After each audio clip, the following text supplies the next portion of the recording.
Like and subscribe right now, or Foot Guy will be in your bed tonight to give you a big old kiss. You've been warned. Okay, gamers. You guys know how on Throwback Thursday we covered Plants vs. Zombies. That was a good game. EA kind of ruined it with the ads everywhere, but Challenges in this world is knowing enough about a subject to think. Let me guess. You're too busy to watch this ad. So today we're going to be looking at the Plants vs. Zombies tier list, which I have created with my account. I got all the different pictures. There's every single plant in the game except for one, which is the Imitator, and just want to let you guys know Imitator would be in the best because he could be any plant in the game. So yeah, let's just hop right into it. Number one is Pea Shooter, and I'll put him at okay because he's not by no means the best plant in the game. Yo, what'd you say? He's not the worst. There are worse plants. Alright. Next is Sunflower. I'm gonna put Sunflower at good. This is only me going off of Plants vs. Zombies 1. Not saying like, oh my god, in Plants vs. Zombies 2, I would have ranked Sunflower as bad because of the Primal Sunflower and the Golden Mushroom here. But in this game it's good. I wouldn't put it at best because you just use it. It makes you use it for the entire adventure. Besides at night levels where you use Golden Mushroom Boy. But it's really not the best. There is a better upgrade for it, which you guys will see later. And yeah, I didn't get to use all the special upgrades on the Plants vs. Zombies video. I maybe used the Gatling Pea, but I think other than that, oh yeah, and the Winter Melon. Those are the only two I used. But I used the other ones when I played the game before. Like I made it up to flag 126 on endless mode, so yeah, we're just gonna keep on moving right along. If you guys want me to do PvZ Heroes classes, comment down below what class you guys want me to do. I'll rank the entire class, because, you know, I don't have Oh, you don't have a full classroom of Plants vs. Zombies plants. Keep that in mind. Just like next up the is ability Cherry Bomb. class. Cherry Bomb's gonna be okay, because it's, at the end of the day, it's an instant-kill plant. You need 2 of them to kill a Gargantuar, and it blows up in a 3x3 radius, which isn't too big. I remember one time I was playing during Throwback Thursday. I was just trying to beat the game, but I can show you guys the video. I placed a Cherry Bomb, and it missed 2 guys that were, like, right above it. It was weird. It was just not working. I was gonna put it at okay, because it's not below average, but it's not good, you know. Walnut. I'll put Walnut at good. No, get up there. Above Sunflower. Because I'd say that Sunflower is okay, and Walnut is good. It's not the best, but when I played the roof levels, this thing saved me a lot of the time, because I just needed like a block, so I can set up my sunflowers early. Next up is Potato Mine. He's one of the best plants ever. If you guys want to know why, it's because this man right here, let's say if every round starts with 1 zombie spawning in and slowly walking down, more zombies don't spawn in until he dies. So I just place a Potato Mine on the last spot of that lane, costs 25, and I'm able to get all my sunflowers up and keep winning. So yeah, that one's pretty good. Moving right along, Snow Pea. It's the same exact thing as Pea Shooter. Yeah, they also reskinned Pea Shooter like 100 times, but it's just Pea Shooter, but frozen. But it does That is cost pretty 75 cool. some more, so it'll be above, but it's still okay. It's not good by any means. It costs 75 some more for just a frozen ability. Ugh. Chomper. There's 2 things about Chomper. One, he's the most unique plant in the game. Like, nobody would have expected it. Of course, everybody would expect a Pea Shooter, because that's the icon of the game. But if you're looking at, like, outstandingly, like, unique plants that don't get carried over into other games, it's Chomper. So, oh yeah, Pea Shooter's also, his name also means a little gun, so he's also not that good. But Chomper, he's unique, and he's below average for that. Because it takes him 42 whole seconds to eat a zombie, but a zombie eats him in 15, and a angry newspaper eats him in 4 seconds. So it's not good. Repeater. He's good, but like the worst out of the good. It's because he's basically a double pea shooter. If you place two pea shooters next to each other, same cost, but he's one. And it's because only because it's better the pea shooter because it saves space. You know? And moving right along. It's Puff Shroom. We're gonna put him at the best because he is one of the best plants in the game. He's free. He recharges in 2 seconds, and you can place as many of them as you want.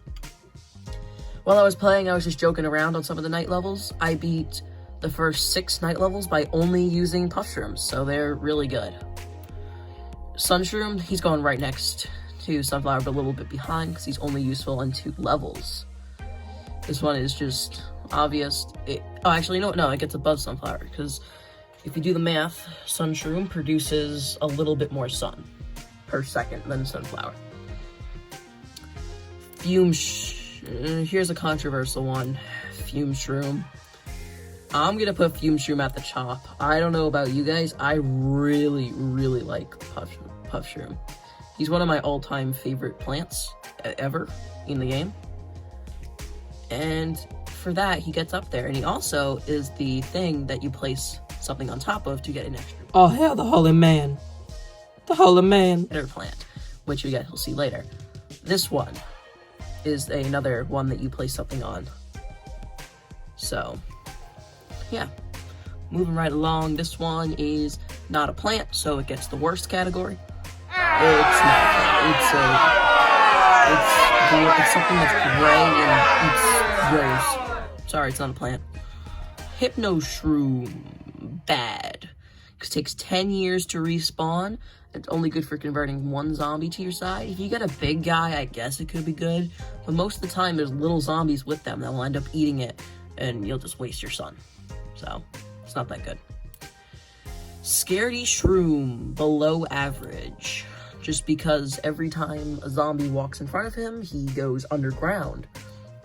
The only thing is, he's basically a pea shooter for the... He does half the damage of pea shooter for the night level, but he only costs 25 sun, meaning if you don't go in with any sun plants for night level, you can get 2 of them. And that's it, and just Puff Shrooms for the rest of the game. So, this guy is okay, but at the same time, he's way outclassed by Fume Shroom. Cool! This guy freezes everybody on the screen. Okay, guys, moving right along. We got Doom Shroom. It's a little bit better than Cherry Bomb, because it blows up, like, half the screen. So, it's way better. But it's not the best, because it's, once again, it's an instant kill plant. Lily Pad, it gets good, because it's only useful in 2 worlds. But Endless does take place in the pool, but you don't really need it once you place them down 1, so you basically don't lose them. Squash. Squash is another pretty good plant. He gets, like, a little bit past Sunflower. He's a 50 cost instant kill. He'll squash as many zombies as he can that's right in front of him, while giving a in between. 3-peater. This guy is used for nothing but an achievement. It is, I think it's like, don't place anything on the water lanes. You're supposed to use him and explosives for the level. And, I don't really like it, so he's gonna go in bad, because he's really bad plant. He costs 300 sun. Alright, 300 sun for just 3 pea shooters in different lanes. It's just bad. Tangle Kelp. It'll go in okay, because it's, you know, removes 1 zombie from the pool. The problem is, it only removes 1 zombie from the pool. And yeah, it's only useful in the pool levels, like I said earlier. This one, I'll put him, like, right behind the Sunflowers. He's one of the better instant kill plants in the game. Because he can take out Zombonis and their entire line of ice. It's basically his main purpose. He's also a really good instant kill plant, because he takes out an entire lane instead of just a short area or half the screen. He'll take out, like, the entire row, so if you got zombies up and down, he'll take him out. Next up is Spikeweed, and interesting facts, he cannot be eaten, because zombies just walk over him and he just pricks them.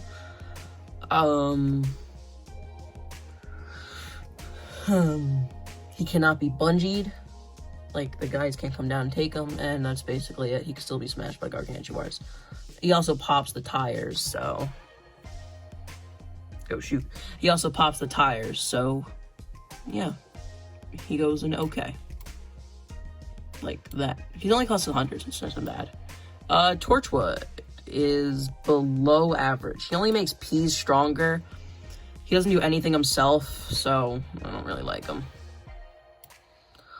Tall Nut. He gets below Walnut, because he does Walnut's job for 75 some more. The only problem is pogos can't bounce over him, neither can pole vaulters and balloon zombies, but that's really it. And in the long run, you're just paying for a little bit more HP'd Walnut for 75 more. Moving right along to Sea Shroom. He is a free pool plant. I'll put him in good, but he's just free and he recharges. It takes 10 years to recharge. Plantern, one of the worst. All it does is help you see in the fog levels, which is pretty bad. Cactus is one of the worst. It's just a pea shooter that costs 25 more sun and can pop balloons. There is another plant that's coming up later. It can also pop balloons. It's the only other one besides instant kills, and it's just so much better. Blover. It's below average because it can get rid of every balloon zombie, so you don't really need them. It also gets rid of the fog. Split pea is pretty bad. It's 125. It shoots 2 peas behind it. It's a repeater facing backwards and a pea shooter facing forward. It's really only used to kill minor zombies, or if you have like a really powerful zombie about to get through your defenses, you could like a walnut at the back or something and maybe place them behind it. It's not too good, so it's gonna go there. Starfruit, on the other hand, Starfruit is actually one of the best plants. It's really good. It shoots in a star formation. My only problem is it should have been an earlier plant. It probably should have been like the first world to give it like a sunnier vibe, other than like locking it like in like the foggy pool level. Here's Pumpkin. He's really good. He's top of good tier. He's not the best, but you just place him on top of your plant, and that's basically it. He just protects your plant, gives him like a little bit more HP, and at the end of the day, it's fine. Magnet Shroom it's below average. It just takes all zombies like special things like their helmets, buckets, or pogo sticks, or mining tools, which makes the miners come up, which could actually end you, because if the miner's at the end of your track, gets his tool stolen, comes up, and just walks through your defenses, which isn't that good, but listen, we'll all figure it out eventually.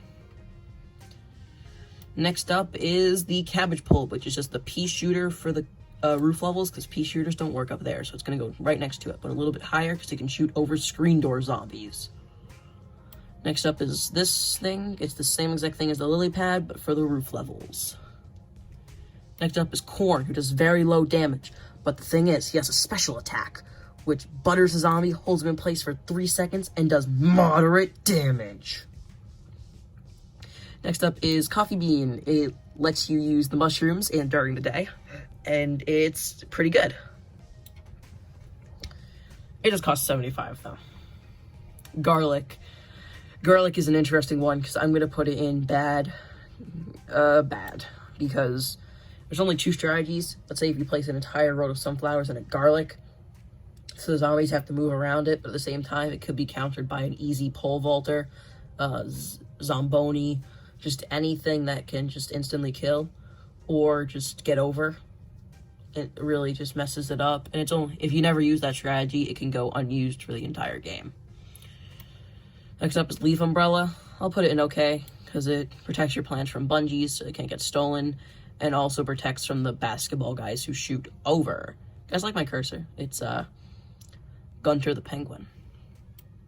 Next up is Marigold. It's one of the worst. It doesn't do anything for you except take up space and give you coins. To be fair, the coins can be used to purchase the upgraded plants, but they're not too good. I'll put Melon Pole in good. He is 300 sun, same as the triple P here, 3P. But he is pretty good because he has Big Splash.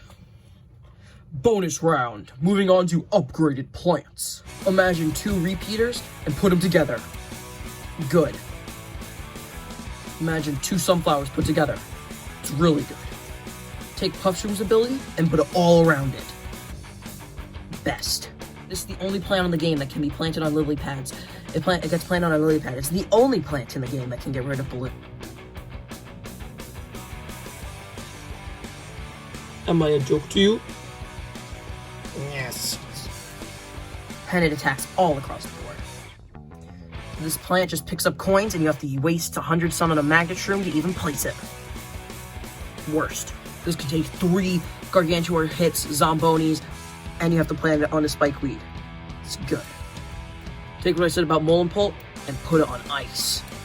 Best. You have to plant 2 corns and then you can place it on top right next to each other. Big boom, big artillery, big damage, big sun cost. Best. Alright everybody, that has been the tier list for today. This is the ending tier list. Hope you guys enjoyed. I took a lot of time to think about this. It took me a little bit. Alright guys, see you guys in the next one. Peace out. Also, recommend what games I should play for my next throwback Thursday. You guys may see, it says 70.5% of you guys aren't subscribed. You guys know what to do. Subscribe if you guys enjoyed.